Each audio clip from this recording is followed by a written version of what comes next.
Welcome to our kitchen. In this video, we will show you how to make a refreshing watermelon and cucumber salad, perfect for those hot summer days. Let's get started. First, wash and chop up a fresh watermelon and cucumber into bite-sized cubes. Then, transfer the watermelon and cucumber into a large mixing bowl. Next, add some crumbled feta cheese to the bowl, which will bring a delicious salty flavor to the salad.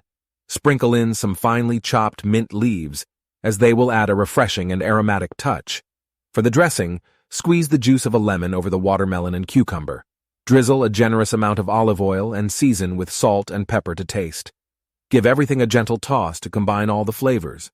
Finally, garnish your watermelon and cucumber salad with some additional mint leaves and feta cheese on top.